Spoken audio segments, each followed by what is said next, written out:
Hello everyone, exam review में आपका स्वागत है। एम्स ऋषिकेश का कल डिस्पेंसिंग अटेंडेंट का एग्जाम था।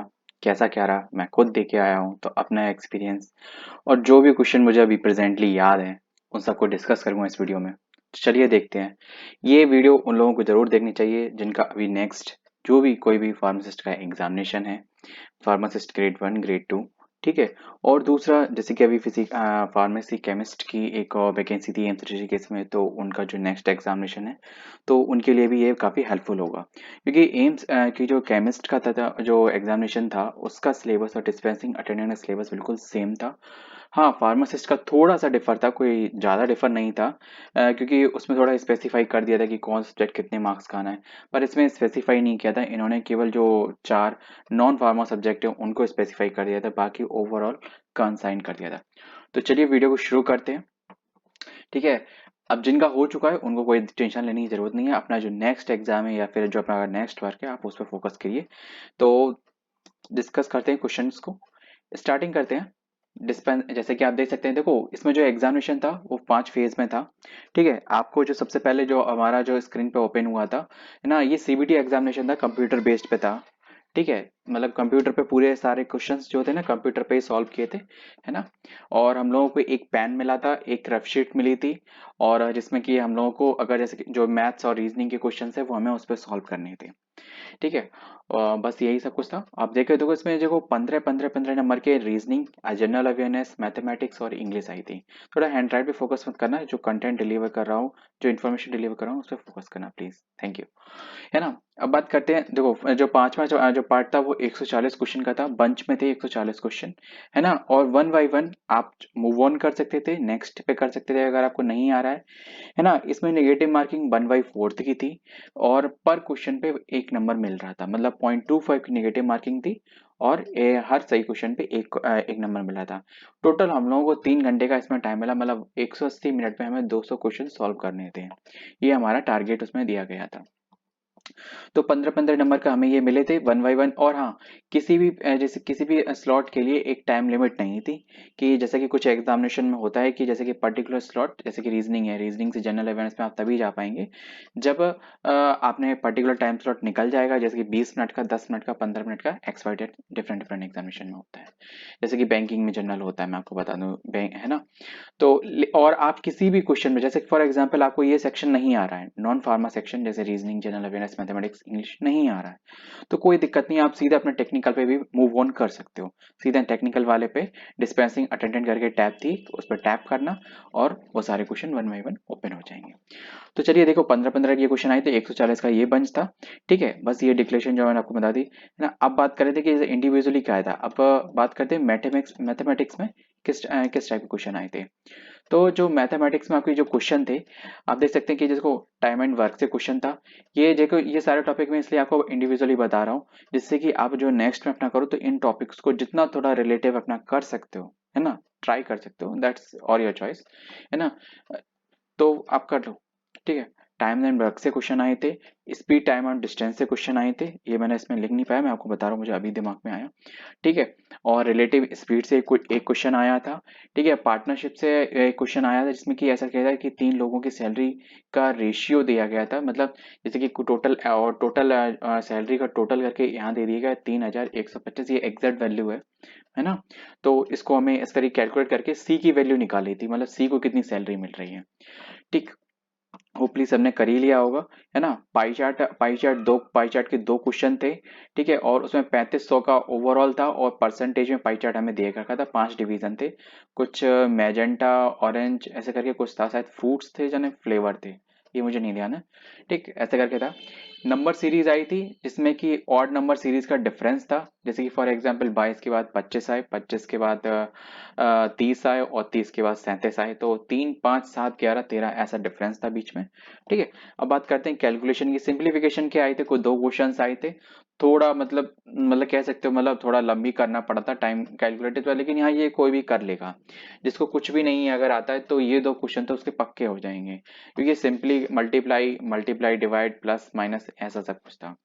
एक क्वेश्चन ऐसा आया था कि जिसमें कि साइन मेथड का आपको प्रयोग करना था, मतलब जैसे कि ये, जैसे कि फॉर एग्जांपल ये मैंने दे रखा है ABCDE, तो इनमें बीच में जैसे कि यहाँ पे डिजिट दी गई थी ABCD जगह, जैसे 2 5 7 8, है ना। और ये जो नीचे साइन मेथड साइन दिए गए थे, चार साइन, जैसे प्लस माइनस मल्टीप्लाई डिवाइड की जगह या फिर इक्वल टू होगा, है ना, ऐसे करके। तो या इक्वल टू पे यहाँ पे होगा सेकंड नंबर पे, तो आगे पीछे करके साइन दिए गए, तो आपको चूज करना था कि जो डी ऑप्शन है ना, या फिर जो पूरी जो कैलकुलेशन है ये इस साइन मेथड पे अगर यहाँ रख दिया जाए तो हाँ एग्जिट मैच कर रही है। ठीक है, अब बात कर लेते हैं नेक्स्ट पे, रीजनिंग के बारे में। ठीक है, तो इस तरीके के क्वेश्चन थे। तो रीजनिंग के बारे में जैसे कि वेन डायग्राम था, रीजनिंग में आपका वेन डायग्राम आया था, ये 15 नंबर का था। 2 से 3 क्वेश्चन थे वेन डायग्राम के। वेन डायग्राम जैसे कि ये होता है, जैसे कि उन्होंने चार डायग्राम या डाइस दे रखा है ना, या कोई चार जैसे कि पेंटिंग दे रखी है साड़ी की किनारी, तो एक हिस्सा, दूसरा हिस्सा, तीसरा हिस्सा, तो चौथा हिस्सा का मतलब जो पिक्चर होगी वो क्या होगी। तो इस तरीके से आपको प्रिडिक्ट करनी थी। और कोडिंग आया था, कोडिंग में मतलब जैसे कि ये था कि जैसे कि आम राम काम को अगर ABCD डिनोट कर रखा है, तो उस तरीके जैसे कि सेंटेंस लिखे हुए थे, जैसे कि यहाँ पे वेन डायग्राम लिखा है, तो वेन डायग्राम को मैंने 2 और 3 से डिनोट किया है, कोडिंग को मैंने 1 से डिनोट किया है, रीजनिंग, या फिर यहाँ पे लिखा हो रीजनिंग बैन, तो यहाँ पे मैंने 3 और 1। तो उस तरीके से कोडिंग करके फिल्टर आउट करके लगभग फिल्टर मतलब कोडिंग के कम से कम मेरे ख्याल 2 से 3 क्वेश्चन ही थे, है ना। रीजनिंग नंबर मतलब नंबर्स की आई थी, जैसे कि अल्फाबेट नंबर सीरीज आगे पीछे दी गई थी, मिसिंग का आउट करना था। ठीक है, अल्फाबेट सीरीज आई थी, ये अल्फाबेट सीरीज लाइक दैट, जैसे कि आप देख सकते हो, मैं साइड से दिखा रहा हूँ। ठीक है, जैसे कि ABCD लिखा हुआ है, तो इसका इन्होंने जैसे कि बताया कि EDCBA होगा, तो फिर उन्होंने ये दे दिया कि जैसे कि राम का है तो सैम का क्या होगा। ठीक है, मैं आपको एक क्वेश्चन और दिखा दूं यहाँ पे, जैसे कि हाँ, एक जैसे कि नंबर सीरीज का एक ऐसा आया था, जैसे कि फॉर एग्जांपल कोई व्यक्ति लेफ्ट हैंड से 24वें नंबर पे बैठा है। ठीक है, तो अगर वो उसको मतलब राइट में चार और मतलब 4 कदम और आगे बढ़ जाता है, तो वो उस सीरीज में उस श्रृंखला में कितने लोग बैठे हुए हैं। तो उस तरीके से मतलब सेम थे, 20 था, 4 था, 24 था, ये एग्जैक्ट वैल्यू है आपको। ठीक है, तो आंसर आपको 24 था, 24 लोग बैठे हुए हैं। तो बस यही था। अब हाँ, इसमें एक क्वेश्चन और आया था, मैं आपको दिखाता हूँ, यहाँ पे नहीं दे रखा मैंने। हम्म, हाँ, ये देखो, ये जो मुझे जो जो दो चीजें मुझे को अटकी थी मैथमेटिक्स में और रीजनिंग में, एक क्वेश्चन ये था, सी दिया गया था, सी का टोटल था 100, और फॉग दिया गया था, है ना, इसका क्या होगा। मतलब अल्फाबेट न्यूमेरिकल सीरीज को मिला के, जैसे कि सी का होता है, एस का होता है 19, ई का 5 एंड ए का 1, तो इसका एक ऐसा बीच में एक सीक्वेंस आपको मतलब पैटर्न फाइंड करना है जिससे कि इसका कैलकुलेशन करके 100 आए, तो उसका आपको फॉग का निकालना था। तो मैंने निकाल दिया है, मैं बता दूंगा किस तरीके से है ना। अगर आपको जानना है तो मैं कमेंट बॉक्स में बता दूंगा, या फिर दूसरा बना दूंगा। अभी ये वीडियो काफी लंबी हो जाएगी, तो इसलिए मैं ज्यादा डिटेल में नहीं जा रहा। मैथमेटिक्स में जो रिलेटिव स्पीड वाला था, तो वो मुझे थोड़ा सा कंफ्यूजिंग कर रहा था, कि मैं थोड़ा कैलकुलेट करने में दिक्कत है, क्योंकि उसमें क्वेश्चन में जो वैल्यू दी गई थी किलोमीटर पर आवर में दी गई थी, और आंसर में पूछी गई थी मीटर पर सेकंड में।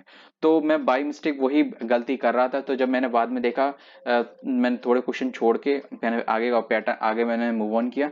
तो फिर जब मैंने बाद में उसको आया, है ना, तब फिर मैंने उसको देखा कि हाँ मैं ये क्या मिस्टेक कर रहा था, फिर मैंने बस केवल उसको किलोमीटर पर आवर को मीटर पर सेकंड में चेंज किया, मेरा आंसर सामने आ गया। ठीक है, अब बात करते हैं कि रीजनिंग से नेक्स्ट जनरल अवेयरनेस और इंग्लिश में। देखो जनरल अवेयर्स में देखो, सती प्रथा के ऊपर एक क्वेश्चन पूछा गया था, विलियम वेंटिक में इसको कब लागू किया था, 1829 में। वर्ल्ड रेसलिंग नेक्स्ट किस कंट्री में होने जा रहा है, दीन ए इलाही किसने चालू किया था, ठीक है, उसमें दिया गया था, अकबर ने किया था। ठीक है, और जैसे कि ई गवर्नेंस, जैसे कि पूरा स्टेट, अब पूरी यूनियन टेरिटरी, जैसे कि अभी यू मतलब इंडिया में कौन सी यूनियन टेरिटरी है जो कंप्लीटली ई गवर्नेंस फॉलो कर रही है ना, ई गवर्नेंस पे चल रही है, तो वो एंड JNK है। मेरा ये गलत हो गया था, मैंने गलती से मतलब लक्षद्वीप कर दिया। आई थिंक लक्षद्वीप पे कुछ था करंट अफेयर। मैं ये बता दूं, ये जो करंट अफेयर ई गवर्नेंस वाला मालूम, एक यानी 7 जनवरी का है, 7 जनवरी को ये अपडेट आया था। ठीक है, अब बात करते हैं next, all India trade union Congress. ठीक है, इसका प्रेसिडेंट कौन था, इसका प्रेसिडेंट था लाला लाजपत राय। ठीक है, लाला लाजपत राय थे। ये भी मेरा थोड़ा गलत हो गया है, क्योंकि मैं थोड़ा थोड़ा सा कंफ्यूजन था, है ना, तो इस वजह से मेरा गलत हो गया। मेरे जीएस के थोड़े ज्यादा क्वेश्चन गलत हो गए हैं मेरे, लगभग ये समझ लो मैं करके आया हूँ इसमें जीएस में लगभग 13 क्वेश्चन, और मेरे 5 क्वेश्चन गलत हो गए हैं। ठीक है, इसमें जो जो मुझे याद है, मैं चीज ये होता है ना, जो आप गलत करके आते हो वो आपको बहुत अच्छे से ध्यान होते हैं। इसमें मेरे केवल दो सही हुए हैं, एक तो दीन इलाही वाला और एक सती प्रथा वाला। ठीक है, ये मुझे बड़े अच्छे से थोड़ा ध्यान थे इस वजह से। अब बात कर सकते हैं कि जैसे कि इंग्लिश में क्या आया था इंजीनियरिंग पढ़ा रहा हूँ, है ना। इंग्लिश में क्या आया था, एक्टिव पैसिव आए थे। एक्टिव पैसिव के दो क्वेश्चन आए थे, डायरेक्ट इनडायरेक्ट के लगभग दो क्वेश्चन आए थे, फ्रेज आया था। ठीक है, उसके दो क्वेश्चन आए थे, फिलर भी दो थे, और पैसेज के पांच क्वेश्चन आए थे, चार से पांच आए थे। नॉट टू बी मतलब एग्जैक्ट, लेकिन हाँ चार पांच थी। ठीक है, चार तो मैंने बस ध्यान ही है अच्छे से। ठीक है, पांच क्वेश्चन आए थे और मिस स्पेलिटी का एक क्वेश्चन था। और ये कुल मिला के लगभग 13 हो चुका है, तो एक आध ऊपर नीचे कुछ हुआ होगा तो सॉरी, कैलकुलेट कर लेना। कोई मिस हुआ तो कमेंट बॉक्स में बताना। अब बात कर लेते हैं कि जो हमारा टैग मतलब डिस्पेंसिंग अटेंडेंट फार्मेसी का क्या आया था। देखो उस टैग की बात करते हैं तो फिर जैसे कि हम स्टार्ट करते हैं कॉग्निसी से। जैसे कॉग्निसी की मुझे क्वेश्चन ध्यान है, कॉग्निसी की मुझे अगर ध्यान है तो लगभग 5 से 8 क्वेश्चन, या मैं 10 भी कह दूं तो कोई बड़ी बात नहीं होगी। ठीक है, लगभग 8 क्वेश्चन तो आए ही थे। जैसे कि उसमें एक नक्स वोमिगा का फैमिली पूछ ली थी। ठीक है, सीधा सीधा। एक में शायद सोर्स पूछ लिया था, फैमिली या सोर्स पूछ लिया था। ठीक है, अब ये पूछा था कि इंडिया में जो गम का है ना, मतलब जो डिफरेंट यूज है, मतलब कौन सा ऐसे मतलब कौन सा ऐसा मतलब स्पीसीज है ना, कौन सा यूज जो किया जाता है। तो अकेशिया, जिसके बाद शायद आर्टिफिशियल गम का या फिर उसका यूज नहीं किया गया। मोस्टली ये जो गम अकेसिया एक था उसमें क्वेश्चन, ऑप्शन था, तो मैंने गम अकेशिया कर दिया। ठीक है, मतलब उसके यूज के रिगार्डिंग पूछा था क्वेश्चन। अब बात कर लेते हैं जो ऐसे ही मतलब किसी किसी के जैसे कि स्पीसीज पूछी गई थी, किसी का यूज पूछा गया था, है ना। तो वो चीज आई थी कॉग्नोसी से। क्योंकि कॉग्नोसी में और क्या पूछा जा सकता है यार, यही तो पूछा जाएगा, है ना। जूरिस्प्रूडेंस, जूरिस्प्रूडेंस से देखो जो शेड्यूल एक्स सी सी 1 एच, है ना, इसके रिगार्डिंग सीधे सीधे उन्होंने थ्रू आउट क्वेश्चन पूछे थे। सीधे तो नहीं कह सकते, जैसे कि किसी शेड्यूल वाली ड्रग में पर्चा अपने पास रखा जाता है। जैसे कि बोले कि शेड्यूल में, जैसे कोई शेड्यूल वाली ड्रग जैसे कि एच है, शेड्यूल एच में क्या होता है, जैसे प्रिस्क्रिप्शन आया तो आप वो जो प्रिस्क्रिप्शन ड्रग है आप तभी दे सकते हो जब प्रिस्क्रिप्शन अवेलेबल है उस ड्रग का। तो वो प्रिस्क्रिप्शन वाली ड्रग होती है। शेड्यूल एक्स में क्या होता है, जैसे कि जिस पर्सन ने भी शेड्यूल एक्स की ड्रग ली है, तो उसके पर्चे की आपकी कॉपी आपके पास एक रखनी पड़ती है। तो वो चीज इसमें उसके रिगार्डिंग पूछा गया था कि मतलब कौन सी ऐसे शेड्यूल की ड्रग है जिसमें आपका पर्चा अपने पास रखना पड़ता है ना। तो शेड्यूल एक्स का कर दिया था मैंने। थोड़े घुमा के क्वेश्चन पूछे गए थे, सीधे स्ट्रेट फॉरवर्ड पूछे थे। अगर शॉर्टकट में आपसे मैं बताऊं तो इनको थोड़ा डिटेल में पढ़ना कि इनका यूज और कहाँ कहाँ होता है, इसमें क्या क्या कंडीशंस होती हैं, सी में, C1 में, एच में, है ना। तो इस चीज का दिमाग रखना। ठीक है, 10 से 8 से 10 मैक्सिमम 10 तो थे ही, 10 तो मिनिमम थे ही क्वेश्चन। देखो आप खुद ही देख लो, 1 2 3 4 5 6 7 नार्कोटिक से क्वेश्चन थे। ये सब शेड्यूल एक्ट से लगभग 3 क्वेश्चन आए थे सीधे सीधे, है ना। इसमें नार्कोटिक्स इसकी ईयर पूछ ली थी, जैसे कि किस एक्ट कब पास हुआ 1985 में। ठीक है, तो वो सब चीजें है ना, आपको तो ईयर वाइज भी आपको थोड़ा ध्यान रखना है कि जैसे कौन सा एक्ट, कौन सी चीज ईयर से रिलेटेड है ना, कौन सा एक्ट ईयर से रिलेटेड, तो वो चीज आपको ईयर तो दिमाग में रखनी है। और फिर यूजेस, जैसे कोई भी, जैसे कि कुछ शेड्यूल्स ऐसे हैं, एक्स है, C1 है, C1 है, M1 है, M2 है, M3 है, ठीक है, एच है। ठीक है, इससे मैंने पहले जो फार्मेसी का एग्जामिनेशन है उसमें M2 के बारे में पूछा था। अब M2 आप लोग कमेंट बॉक्स में बताओ कि शेड्यूल M2 किसके लिए यूज होता है। ठीक है, मैं कमेंट बॉक्स में आपको जवाब दे दूंगा, है ना, पर एक दिन बाद। ठीक है, देखता हूँ कौन कौन लोग सही जवाब देता है ना। अब बात कर लेते हैं कि नेक्स्ट, देखो इसमें जूरिस्प्रूडेंस में मैंने आपको इतना इतना बता दिया, इतना ही सब कुछ आया था, है ना। अब नेक्स्ट बात कर लेते हैं कॉलोजी के बारे में। भाई देखो कॉलोजी बहुत बड़ा सब्जेक्ट है और इसमें बहुत डाइवर्सिफाई है। इसमें और मेडिसिन में बहुत से क्वेश्चन ऐसे होते हैं जो मिक्स करके आते हैं, जो हम लोग एक चीज कह नहीं सकते। ठीक है, अब ना कॉलोजी में क्या है, देखो कॉलोजी में बार्बिट्रेट्स, है ना, और फिनोबार्बिटोन, इसके रिगार्डिंग लगभग 3 से 4 क्वेश्चन आए थे, सीधे स्ट्रेट फॉरवर्ड मैं बता रहा हूँ, सीधे सीधे मैंने देखे उसमें।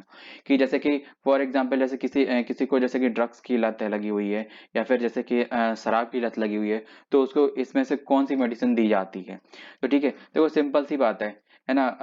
जैसे कि इससे रिलेटेड है ना, तो जो फिनोबार्बिटोन या बार्बिट्रेट्स ही दिए जाते हैं, है ना, मॉर्फिन, कोडीन वगैरह। तो फिनोबार्बिटोन केवल उसमें केवल एक ही ऑप्शन था, फिनोबार्बिटोन, तो उसको मैंने कर दिया था। अब देखो इसके रिगार्डिंग जो भी है, मॉर्फिन है, कोडीन है, इनका जो स्ट्रक्चर है, ठीक है, तो वो और देख लेना। एक क्वेश्चन है, एक देखो मेरे दिमाग में अभी अभी अभी आया, जैसे कि फ्यूरान, जो कि मतलब पूरा पेंटेन बना रहता है और वो बीच में मतलब ऑक्सीजन होता है ऊपर टॉप में, है ना। तो जो फ्यूरॉन होता है ना, तो उसका उसका जो सेकेंडरी नेम क्या है, ठीक है, उन्होंने सीधा पूछा कि फ्यूरॉन का सेकेंडरी नेम क्या है। तो फ्यूरॉन का सेकेंडरी नेम क्या है, उसको और किस तरीके किस नाम से जानते हैं।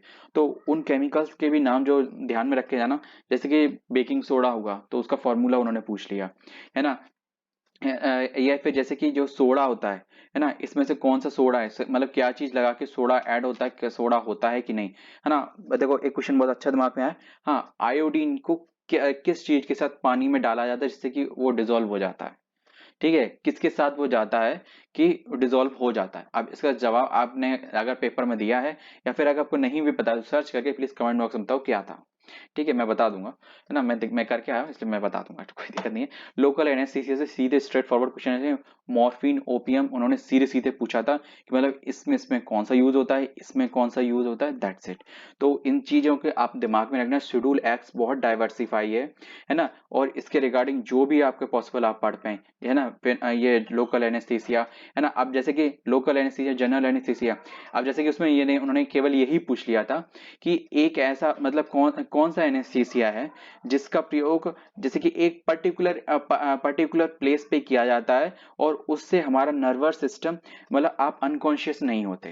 देखो अभी मैं, मेरे को उस वक्त नहीं ध्यान था जब मैंने ये पूरा स्क्रिप्ट मतलब ये पूरा राइट किया, पर अब मुझे धीमे धीमे करके दिमाग में रिकॉल हो रहे हैं। वीडियो बड़ी हो रही है, पर आपको जो कंटेंट है ओरिएंट मिल रहा है, जो भी एग्जाम देने गया होगा उसे बड़े अच्छे से ध्यान होगा कि ये क्वेश्चन आया था कि नहीं आया था। ठीक है। जैसे कि कौन सा एनेस्थीसिया यूज होता है, सिंपल सी बात है। देखो कोई पर्टिकुलर एक पर्टिकुलर एरिया पे, जैसे कि अगर आपने देखा होगा जैसे कि कुत्ते के काटने से जैसे घावा वगैरह हो जाता है तो जैसे सूचर्स लगाते हैं तो वहां पे लोकल एनेस्थीसिया उसमें आता है ना। तो एक देखो सूचर्स ध्यान आया, एक क्वेश्चन आया था कि ऐसी कौन सी चीज है, मतलब ऐसा कौन सी चीज है जिससे कि हमारी जो हड्डियां हैं वो बाइंडिंग होती है, जहाँ ब्रेकिंग बॉन्ड जिससे जुड़ती हैं।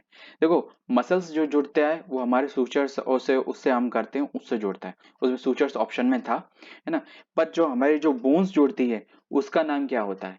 अगर मैं आपको प्रेडिक्ट करके देखता हूँ कि उसका नाम कैल करके ही होगा। ठीक है, आप उसको सर्च करके बताना क्या होता है। कि जैसे कि जब हमारी बोन, जैसे कि डॉक्टर क्या करता है, बिल्कुल पास में थोड़ा सा कर देता है ना। फिर उसमें कैल्शियम जो हमारी ब्लड से आता है वो हमारे बॉडी को पता चलता है कि मतलब ब्रेन को पता चलता है कि यहाँ पे हमारा कैल्शियम की जरूरत है, तो वहां पे कैल्शियम डिपोजिट होने लगता है। तो उस जो डिपोजिट होता है ना, वो किस फॉर्म में होता है, किस तरीके से, उसको बोलते क्या है, वो क्वेश्चन पूछा गया था। तो आप समझ सकते हो कि पेपर का लेवल कहाँ जा रहा है ना। तो इससे आप प्रेडिक्ट कर सकते हो कि आपके आगे किस तरीके के क्वेश्चन पूछे जा सकते हैं। देखो कॉक्स 3 इन्वर्टर सीधा पूछा गया था। देखो कॉक्स 2 इन्वर्टर मुझे पता था, है ना। इथेरोकॉक्सिब होता है ना, सेलिकॉक्सिब होता है ना। अब कॉक्स 3 इन्वर्टर क्या होता है कमेंट बॉक्स में बताओ। मुझे लग रहा है मैं जो करके आया वो गलत है ना। आप बताना, क्योंकि मुझे बिल्कुल दिमाग में नहीं आ रहा था। हमने कॉक्स 2 इन्वर्टर तो पढ़ा यार, कॉक्स 3 इन्वर्टर सच में होता भी है, मुझे मतलब मुझे नहीं पता था। होता नहीं होता मुझे नहीं पता, मुझे ध्यान नहीं था, है ना। सीधा स्ट्रेट फॉरवर्ड ट्यूबरक्लोसिस सीधा पूछा गया था कि इसका सोर्स क्या होता है। मतलब सोर्स का मतलब tuberbacterium tetani, sorry clostridium mycobacterium tuberculosis, ठीक है वो होता है ना। और जैसे कि इसका जैसे कि कहा गया माइक्रोबैक्टीरियम है ना, तो बैक्टीरिया से होता है, ये क्वेश्चन आया था। देखो सिंपल भी क्वेश्चन भी थे और थोड़े मतलब डीपली क्वेश्चन भी थे, दोनों तरीके के क्वेश्चन इसमें अवेलेबल थे, है ना। अब डिसीज के जो सोर्सेज है, जैसे कि मलेरिया किससे होता है, वूपिंग कफ किससे होता है, ठीक है। तो उसके रिगार्डिंग देखो सोर्स के रिगार्डिंग में सीधे सीधे स्ट्रेट फॉरवर्ड उन्होंने बहुत सारे क्वेश्चन पूछे थे। तो 5 तो मैंने ये जो मिनिमम जो मुझे दिमाग में थे, है ना, ये 3 क्वेश्चन तो मैंने अभी आपको बोलते बोलते बता दिए, और 4-5 क्वेश्चन मैंने आपको आपने देखा ही होगा, मैंने भी सारे बता दिए। अब बात कर लेते हैं नेक्स्ट। देखो ऑर्गेनाइजेशन से रिगार्डिंग, देखो किस ऑर्गेनाइजेशन ने क्या चीज, जैसे कोई योजना लागू करी, जैसे कि एड्स के लिए तो एनएआरसी ने जैसे कि लॉन्च किया। डॉट्स किसके लिए उपयोग किया जाता है, डॉट्स किसके लिए उपयोग किया जाता है, even am I not wrong, DOTS है ट्यूबरक्लोसिस के लिए किया गया था। इवन अगर आपको ध्यान में हो कि जैसे कि ये योजना किस ऑर्गेनाइजेशन ने लॉन्च करी, ये भी दिमाग में रख के जाना, क्योंकि उसमें क्वेश्चन में ऐसे ऐसी भी ऑर्गेनाइजेशन होती है कि जैसे कि एम्स भी दी गई थी है ना। फिलहाल एक चीज मैं आपको बता दूं, एम्स केवल एक हॉस्पिटल है ना। केवल एक हॉस्पिटल को मैनेजमेंट करने के लिए कुछ भी होती है, कोई भी जैसे कि योजना वगैरह कोई लॉन्च नहीं करती, है ना। अगर आपने एम्स में किया है तो मैं आपको बता दूं, एम्स ऑप्शन हो ही नहीं सकता, ये बात दिमाग में क्लियर कट करके आना। कभी भी योजना का क्वेश्चन आए, एम्स अगर उसमें ऑप्शन हो तो सबसे पहले उसको क्रॉस करना, ठीक है, फिर नेक्स्ट मूव ऑन में से आप देखना कि कौन सा हो सकता है। देखो एक जो क्वेश्चन था जो मुझे मुझे नहीं फिलहाल मुझे दिमाग में आ रहा था कि क्या था, है ना, कि एवीसी करके फाइल का, है ना, मैनेज करने के लिए उसमें क्या मैनेज किया जाता है। इवन अगर मैं गलत नहीं हूँ तो जैसे कि मैंने जब इंडस्ट्री में जब जब ट्रेनिंग करी थी तो उसमें वहां पे था। जब मैं उसके बाद आउटपुट पे था, जो जो नहीं अटेंडेंट होते हैं, जो जैसे कि अंडर प्रोडक्ट से मशीन से बाहर निकल रहा है, फिर वो चेकअप करते हैं, तो उनके पास जो मैनुअल मैनेजमेंट करने के लिए था, तो वो शायद एवीसी था। या फिर जो पूरा डेटा मैनेजमेंट करते कि जैसे कि ये ड्रग यहाँ से निकल के यहाँ से यहाँ तक जा रही है, या उसका था। या फिर जैसे कि हम लोग जैसे कि मेडिकल स्टोर पे, है ना, एक डेटा मैनेज करते हैं, तो उसको शायद एवीसी बोलते हैं। तो मैं क्लियर बोल रहा हूँ, मुझे नहीं पता है। अगर आप लोगों को पता है तो प्लीज कमेंट बॉक्स में। तो और पूरा बस यहाँ पे मैं रिव्यू में खत्म करता हूँ। वीडियो तो वैसे 20 मिनट की हो गई है, लेकिन मुझे नहीं लग रहा आपको कंटेंट इनवैल्यूएबल लगा होगा, है ना। तो अगर वीडियो अच्छी लगी तो वीडियो को लाइक और चैनल को सब्सक्राइब करना। मिलते हैं नेक्स्ट वीडियो में किसी और फार्मा एग्जामिनेशन के साथ या किसी और अपडेट के साथ, है ना। अभी और भी एग्जामिनेशन है फार्मा के, तो फिर अगर आपको अच्छे लगे तो सब्सक्राइब करके करना। और हाँ, अगर कोई भी फॉर्म भरने में आपको कोई दिक्कत आती है तो प्लीज कमेंट बॉक्स में बता देना, तो मैं उसको और क्लियर रिगार्डिंग बना दूंगा। मिलते हैं नेक्स्ट वीडियो में। जय हिंद।